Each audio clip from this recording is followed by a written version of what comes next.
middle of January, but this is the first Sunday of January. Beginning of the new year. Yeah.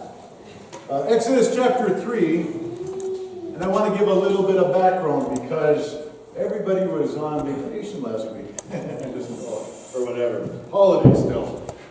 So I want everybody to kind of catch up, all right? Israelites have been in Egypt for 400 years.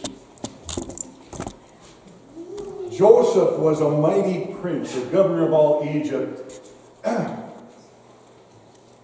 Joseph died, and there was another Pharaoh that didn't care about the things Joseph did, didn't know Joseph and how he saved Egypt. And it was that Pharaoh that turned on the Israelites, was afraid of them. He thought they're getting to be too large, too prosperous, too mighty.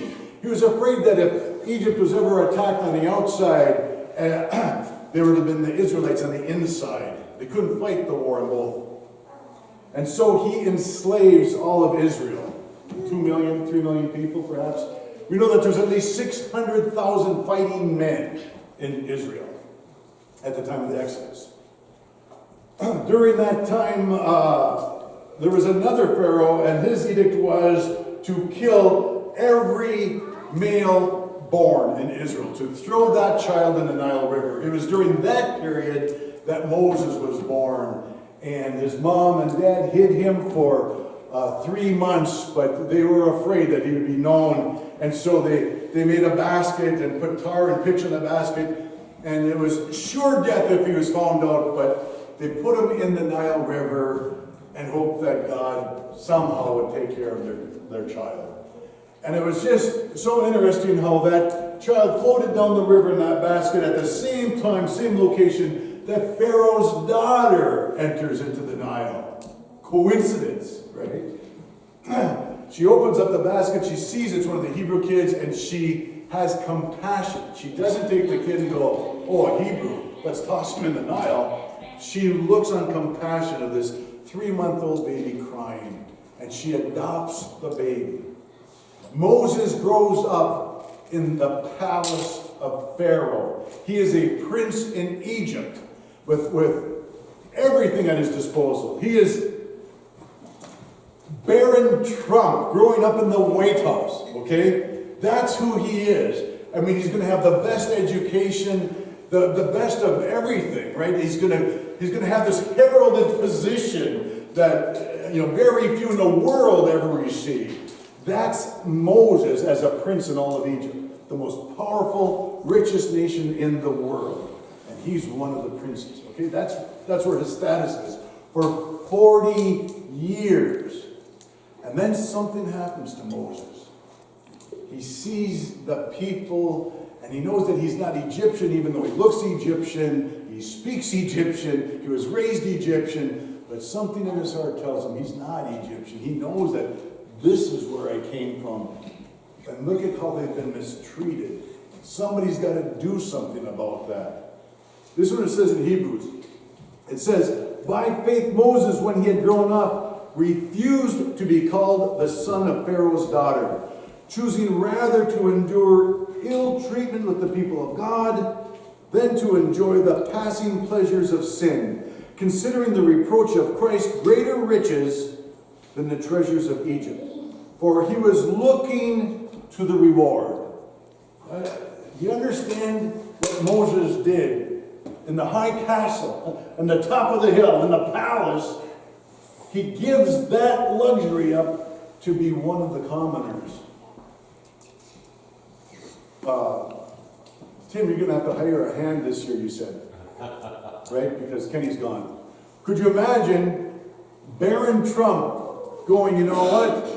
I don't want to live in the White House anymore. I don't want to be the son of a billionaire. I want to go back to my roots where my great-grandfather was a farmer. And I heard that Tim Bredesen in North Dakota has an opening on his farm. Dad, I want to go and be a farmer like great-grandpa was. You know what I'm saying? That's what Moses did.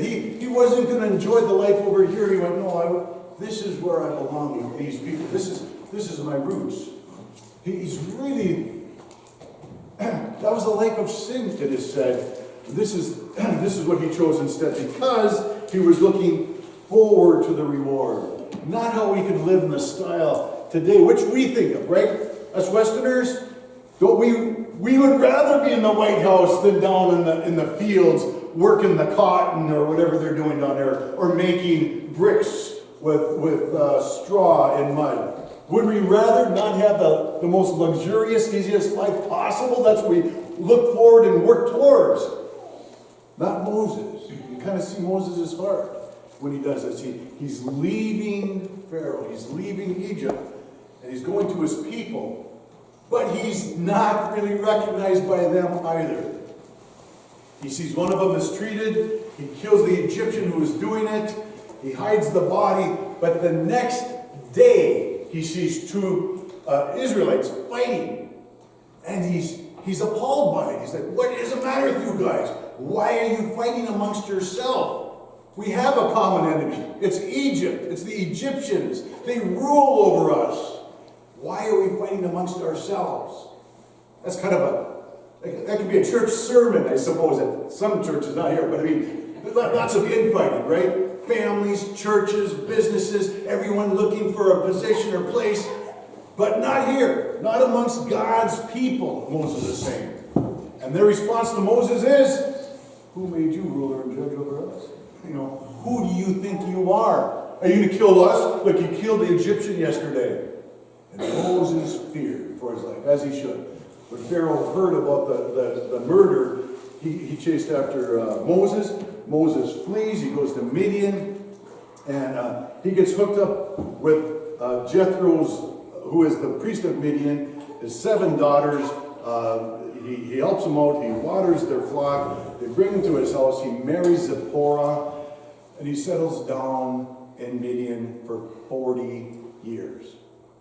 For 40 years he went from, palace, the prince of Egypt, to, come on, let's go, we got to get water, fellas, come on, trying to get the flock all going, get them watered, get them fed, take care of them, watch them, make sure there's no wolves or whatever coming after them, guarding, protecting, every single day, all day long, bringing them back into their shelters of safety, going home and eating and sleeping in a tent, no bed, no palace, whatever. 40 years. And then all of a sudden, one day, just on a regular day, work day for him, he sees something in the wilderness. A bush, but on fire, but it's not on fire. There's a flame around it, but it is not getting absorbed by the flame. And as he approaches this bush, a voice speaks out. It is God. It is God Almighty. It is the God of Abraham, Isaac, and Jacob. Chapter 3 of Exodus, in my opinion, is one of those chapters that if you can grasp hold of the burning bush situation, of exactly what takes place theologically, spiritually, you get a hold of that. That is our Christian walk today. That is who we are, this situation. You have to answer the questions Moses asks God in this time. We have to answer those same questions. God says, I've seen the plight of my people. Remember I just said I felt like God wanted somebody, that he loves us, right? Those people for 400 years were slaves, and the last, 100 years maybe, they've been beaten and enslaved, treated harshly. And God still sees them. They're still his people, but he's allowing this to happen until a certain time, and then God's going to redeem them. Then God's going to take them out of Egypt. I don't get that. Like, God, why would you allow anything to happen? Why can't there always be a shield and protection? Why can't there always be healing and perfection? Why can't we always walk in this triumph and light? Why is that? And I don't have an answer for that, by the way. And I'm glad no one asked me for an answer for that. It's just, I don't get God, but I do know that he does redeem, he does protect, and he does shield, and he comes at certain times for certain purposes, and his purposes and ways are way above mine. So I'm not going to get it, and neither is anyone else. But he does see what you're going through. And so he tells Moses that he is the God of Abraham, Isaac, and Jacob. And I've seen their plight. I've seen what they're going through. And Moses, I'm going to send you to Pharaoh. I want you to go to Israel. I want you to tell the elders of Israel to come to Pharaoh's court. And while you and the elders are in Pharaoh's court, up in the palace, you're going to tell Pharaoh, Pharaoh, let my people go. How do you think that's going to work out for him? Who's Moses? He hasn't been seen for 40 years. He's gone. Nobody knows who he is. And he's going to tell Pharaoh, what? Who are you anyway? Well, I'm a shepherd from Midian. Oh, wow. I mean, who are you? And so Moses asked God that question. God, who am I that I can approach Pharaoh and tell Pharaoh anything? Who am I? And last week, we went over that we need to answer that question for ourselves. Who are you? God tells Moses who he is. He's not Moses, the prince of Egypt, and he's not Moses, the shepherd boy man anymore. He's 80 years old. And he was all those things. Now he's Moses, God's spokesman. He still was that, but now he's got a new role. He's met God, and now God is changing some things in Moses, and he's going to make Moses a leader.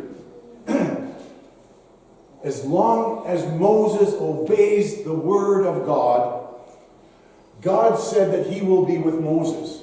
Just like he would be with the nation of Israel. As long as you serve me, I'll serve you. As long as you obey me, all these good things will happen to you. Right? He tells that later on. So he tells Moses, as long as you do this, I'm going to give you power and authority to do whatever I tell you. So obedience. Paul tells the first century church, he says, I didn't just come around here and preach in word.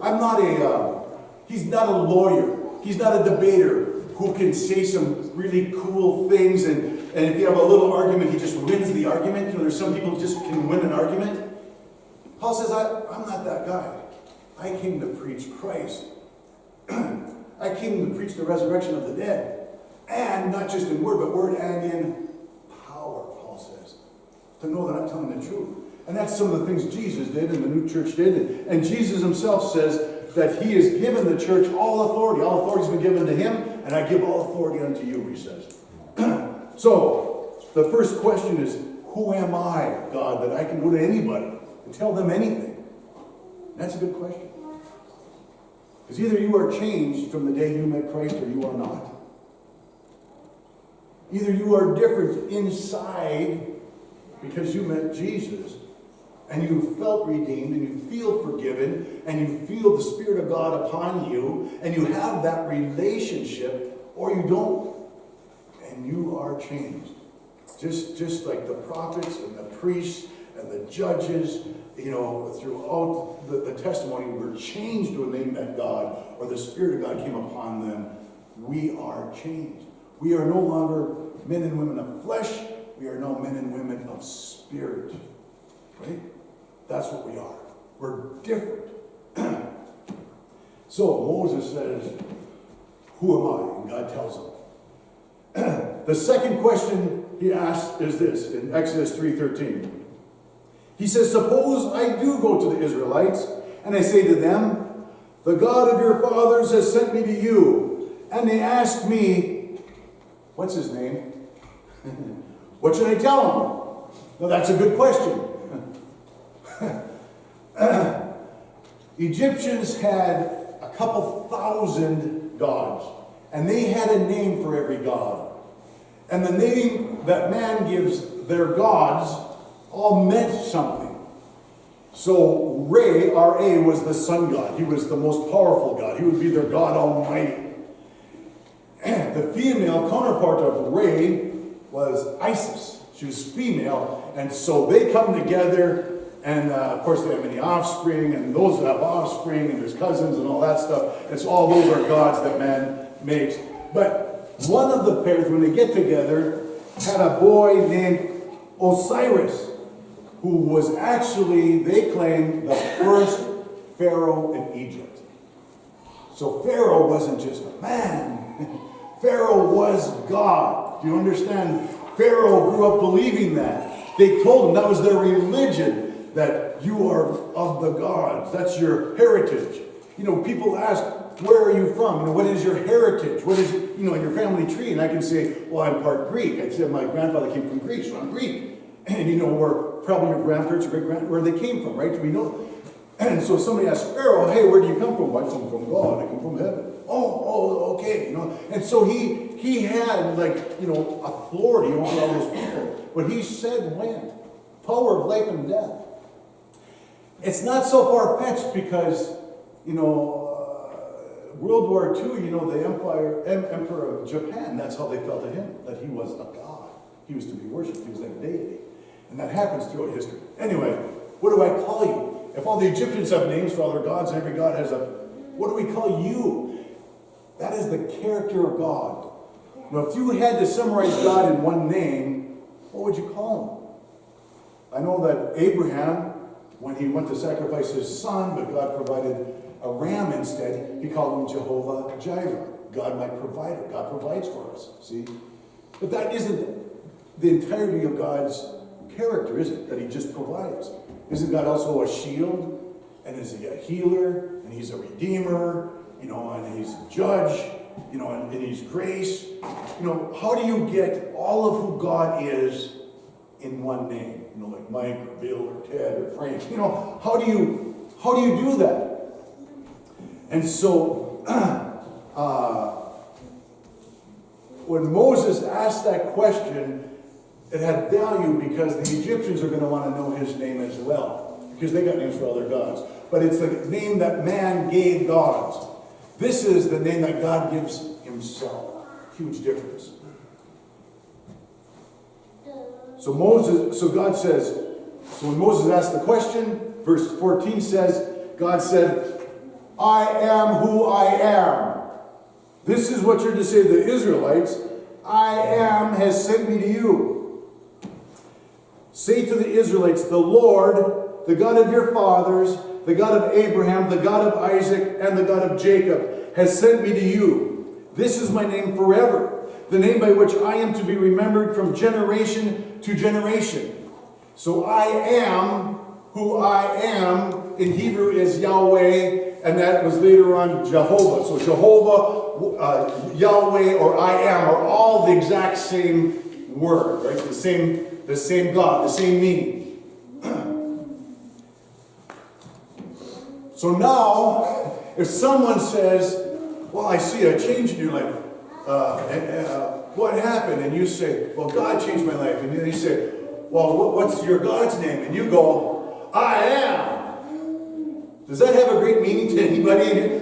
When I thought of all the cool names he could have came up with, I am. I don't understand. I am. I'm supposed to tell them I am. Will they understand what that means? But you have to understand. He said, I am the God of Abraham. I am the God of Isaac. I am the God of Jacob. I am the God who sees my people in Egypt. That's what he's saying. I am. And Moses, we don't see it right now, but Moses, when he encounters God, the I am, he is going to change. His whole character is going to change. He's going to go from a guy who flees Egypt and flees the Israelites and hides in the desert for 40 years. You're going to see that man all of a sudden in confidence walk up because God is with him. I am is with him. I am. Who is I am? He was the God who spoke and in darkness light came. And I am spoke and planets formed. And the seas were parted and dry land. And I am breathed into a pile of dirt and man took life on. And I am spoke to Cain and he spoke to Enoch and he spoke to Noah and he flooded and he brought himself down and he spoke to Abraham and Isaac and Jacob and visions and dreams. And now he's speaking to Moses. I am the same. I am always. I am never changing. I am God. He said, who am I And who are you? I am. Now, does that pertain to us? Jesus was questioned. The Sadducees, who do not believe, they had the whole, every Levite had the Old Testament, at least the first 5 books, the Pentateuch, memorized. Every day they studied and read and studied and debated what it all meant, but they had it memorized, word for word. But there's fractions, just like people in churches today. Some believe this and some believe that about baptism or communion or whatever, right? And so they had this fraction between Pharisees and Sadducees. Sadducees, who were teachers of the law, who read the same book that the Pharisees read, but Sadducees did not believe in the resurrection of the dead. And so they questioned Jesus about the resurrection of the dead. And Jesus brings up Exodus chapter 3.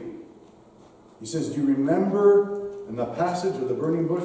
Well, of course we do. We've read it a million times. He says, God calls himself the God of, that he is I am. I am the God of Abraham. I am the God of Isaac. And I am the God of Jacob. Do you understand that God is the God of the living, not the God of the dead? And they were stymied by his answer, like, oh, they never thought of that. Because they had it up here. They had the word of God up here. They never had it in their hearts. They never had it with God's understanding and God's spirit. They just had it by their own intellect. And they couldn't win that battle with Jesus because he was God and he was spirit.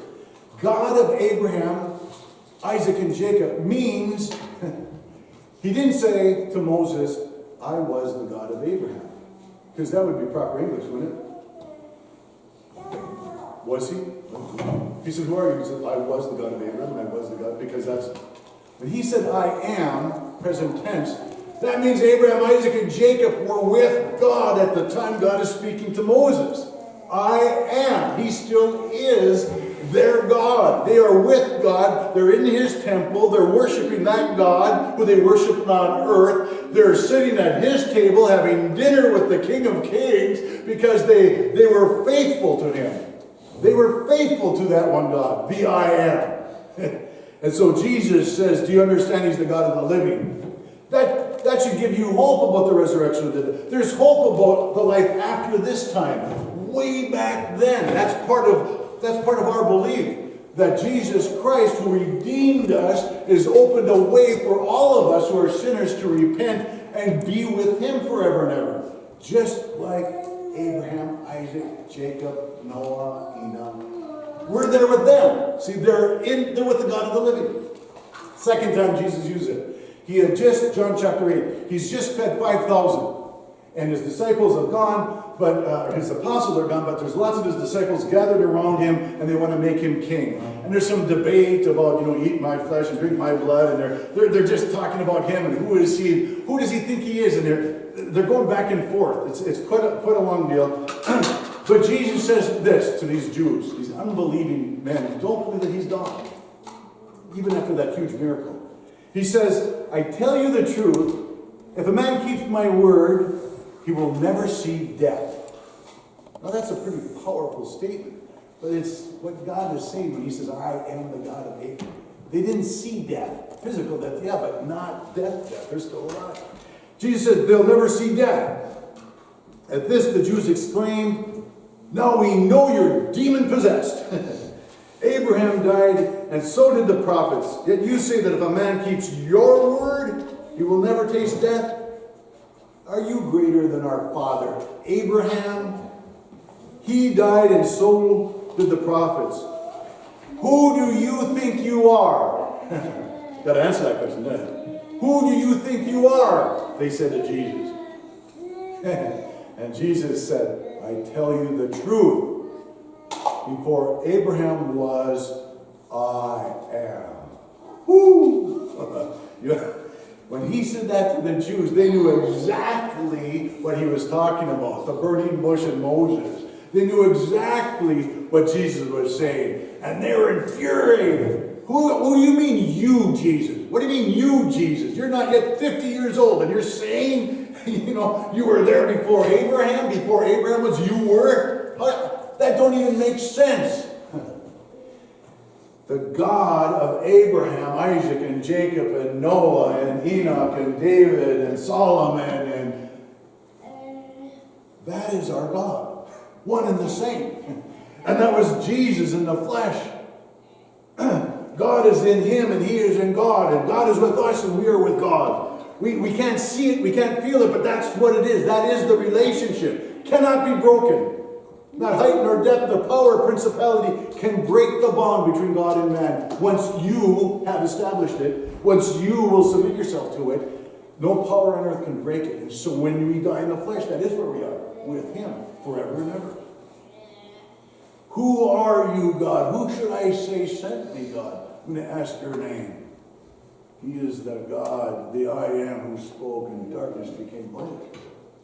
The I am who created all things, and by all things were made by him and through him. I am who accepted offerings from man, and I am who brought flood into the world, and I am who brought locusts and plague against the Egyptians, but saved all of Israel. And the I am who anointed Samuel, and anointed Saul, and anointed David, and the I am who took commoners and filled them with their spirit, and they just changed their lives, and they started following the I am, the God. He's the I am who takes farmers and teachers and mothers and fathers and students and all who would call upon his name. He is the I am who lives in you today. He's God. And every single person who would call upon I am, Jesus Christ, God, will be saved. So when people ask who you are and who's your God, you tell them. He's the God who spoke me into existence. He's the God who put out his spirit upon me. He's the God who forgave me for all my past. He's the God who allows me to walk in light and in truth and in hope. And he's the God that I hope to change your heart as well. He's God who releases chains and darkness, takes the captives and frees them.